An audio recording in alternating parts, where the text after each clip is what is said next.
E aí, pessoal, tudo bem com vocês? Meu nome é Maria Eduarda Barcinelli, bem-vindos ao canal. O vídeo de hoje é sobre história, nós vamos falar sobre a Revolução Inglesa. Então, gente, pra gente entender a Revolução Inglesa, num resumo que a gente poderia dizer, foi que a briga entre o parlamento e o rei.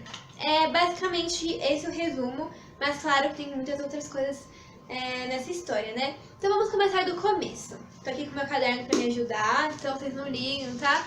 Se eu ficar vendo aqui. Então, gente, acontece o seguinte. Em 1215 foi assinada um tratado que dava o início ao parlamento, né? Era um tratado que dizia que tinha que ter um parlamento e tudo mais.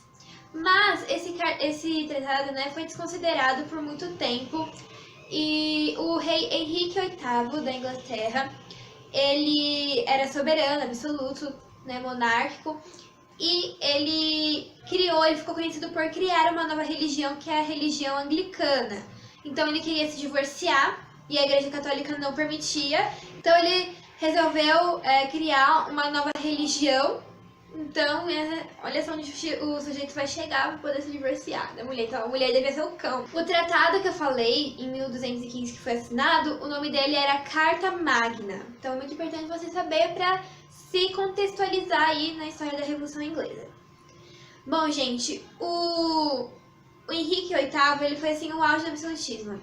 Ele estava reinando assim de uma forma tão absoluta que ninguém podia falar. Até ele queria ter uma nova religião, para você ver o quanto o cara ele era influente, o quanto o cara ele tinha poder. Tudo começou em 1640, quando Jaime I, rei da Inglaterra, ele e o seu sucessor Carlos I, eles assim reinaram de uma forma absoluta. O que mais você tem que considerar aí na história é Carlos I, porque ele foi uma figura muito absoluta, um rei totalmente autoritário, monárquico, que abria e fechava o parlamento a hora que ele queria. Se fosse interessante para ele abrir o parlamento, ele abria, se não, ele fechava e ninguém discutia sobre isso. Chegou até o momento que o parlamento ficou fechado por 11 anos, então, para você ver o quanto que ele desmandava e mandava, ninguém tinha o que falar, né? Ninguém tinha essa autonomia para falar contra o rei. Chegou uma época da Inglaterra que tava muito ruim a economia, tava todo mundo bem prejudicado por causa disso. Aí o rei, ele resolveu chamar o parlamento, reunir o parlamento para aprovar leis que aumentariam os impostos. Então ele queria meio que tirar a culpa dele e colocar no parlamento. Se o povo reclamasse, não, ó, gente, o parlamento foi que falou, o parlamento assinou, então vocês vão reclamar com ele. Mas o parlamento, pelo contrário, eles não queriam aumentar os impostos e também queriam que o rei se submetesse a uma constituição, que ele tivesse o poder diminuído. E aí, quando chegou lá na reunião, eles discutiram tudo mais, o rei ficou super furioso e aí foi o estopim, né, da Guerra Civil da Revolução Inglesa. Então eles começaram a fazer exércitos que iam guerrear por 3 anos. Então o rei tinha seu exército, que o nome era Cavaleiros, e o parlamento tinha seu exército, que o nome era Parlamento Revolucionário. No começo ali da briga, no começo da guerra, o parlamento quase perdeu, estava quase perdendo. E aí até que chegou uma figura chamada Oliver Cromwell, que é muito importante, foi o líder do parlamento, foi o líder do exército do parlamento revolucionário. E ele usou uma tática muito interessante, muito importante, que foi assim, causou a vitória do parlamento. O que ele fazia? Ele colocava as pessoas no exército e ascendia elas de posição, por exemplo, generais. Posições maiores no exército era por mérito. Então, não era porque você era nobre, não era porque você tinha dinheiro, era simplesmente porque você tinha mérito, porque você era bom e você merecia estar ali. Então, com essa tática, o Oliver Cromwell levou o parlamento à vitória, colocando o exército por méritos. Então, em 1645, com a derrota do exército real, o rei Carlos I ele fugiu para a Escócia. E ali aconteceu que os escoceses venderam o Carlos I para a Inglaterra, e ali ele foi sentenciado, ele foi tido como um traidor, sentenciado à morte. Só que aconteceu que começaram a ter alguns conflitos dentro da Inglaterra dentro do próprio exército de Oliver Cromwell. Além dos desentendimentos dentro do exército, nós tínhamos desentendimentos entre duas classes, os niveladores e os escravadores. Os niveladores, além deles quererem o fim da monarquia, eles queriam direito ao voto e igualdade social a todos. Os escravadores, eles queriam algo mais radical, né? Então começaram a ter esses desentendimentos. Nesse meio de desentendimentos todos, Carlos I conseguiu fugir, ele já estava sentenciado e conseguiu fugir, e aí ele foi capturado e foi sentenciado à morte e foi morto. E ali quem começou a governar foi Oliver Cromwell, que era o líder do exército. Oliver Cromwell, ele começou até que bacaninha, ele começou consultando o parlamento e tudo mais, mas depois ele começou a fazer igual os outros reis tiranos, começou a fechar o parlamento, fazer as decisões sozinho, então foi algo até que contraditório. Uma coisa que ele fez que foi boa é o Tratado de Navegação, então, o Navigation Act, que ele fazia assim, ó. Tinham navios que iriam até a costa da Inglaterra fazer comércio.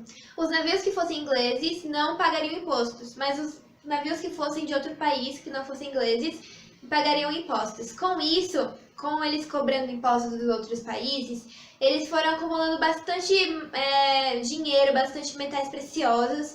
E aí foi que eles saíram disparados na corrida, né? Até que deu início ao capitalismo industrial, que a gente viu a Revolução Industrial, que eu vou fazer um vídeo à parte sobre isso, senão vai ficar muito longo o vídeo. Mas é importante você saber isso. Aí o que aconteceu? O parlamento ficou muito chateado, muito furioso com Oliver Cromwell. Ficaram furiosos e tudo mais, mas aí quando ele morreu, quem assumiu foi seu filho Richard Cromwell, que não aguentou a pressão, se sentiu capaz e depois ele mesmo renunciou. E agora quem eles iriam colocar dentro ali para governar eles, né? Então eles colocaram o filho de Carlos I, Carlos II, que governou até que tranquilo, né? O parlamento deixou ele governar sozinho. Na época de Oliver Cromwell foi o único momento que a Inglaterra foi republicana, porque depois ela se tornou monárquica parlamentar. Bom, enfim. Então Carlos II governou e depois seu genro Jaime II também governou. Qual era o problema? O problema é que eles eram católicos e a revolução era política e religiosa, justamente isso. Então, por eles serem católicos, era uma coisa que incomodava bastante o parlamento. Quando Jaime II casou com uma católica, foi tipo assim, a gota d'água, porque eles iriam ter um rei e uma rainha católicos, então eles não quiseram isso. E deporam Jaime II, tiraram ele do poder, e agora? Por causa disso, quem eles iriam colocar no poder? Então eles chamaram um rei da Holanda, de outra nação, que foi Guilherme Orange, ou Guilherme de Orange, alguma coisa assim, se você quiser chamar do jeito que você quiser, mas lembre, Guilherme Orange foi um personagem muito importante nessa história, porque ele foi o primeiro rei monarca parlamentar. Então, ele foi chamado pelo parlamento, falou assim, ó, fulano, Orange, nós estamos querendo fazer uma retirada do poder de Jaime II, a gente vai te dar um exército, você vai chegar lá, você vai tomar o poder e você vai governar, vai ter seus privilégios como rei, mas na verdade quem vai governar somos nós. Até que surgiu aquela importante frase, né? O rei reina, mas não governa.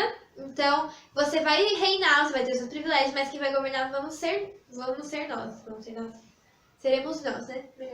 Seremos nós. Então, o Guilherme George aceitou e assinou uma Bill of Rights, que quer dizer Declaração de Direitos, Carta de Direitos, que falava que o rei agora era subordinado ao parlamento, quem ia mandar agora era o parlamento, o primeiro-ministro, o rei teria seus privilégios, mas não iria governar. Se ele quisesse aprovar alguma coisa, ele teria que reunir o parlamento e o parlamento teria que aprovar também.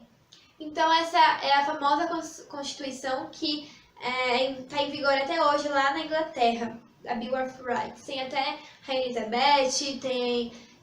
não sei nem quais os nomes dos príncipes. Eu sei que tem a princesa Kate e tudo mais, mas é tudo ali algo mais simbólico, nada mais governamental, nem nada disso. Então, o fim do absolutismo se deu pela Revolução Gloriosa.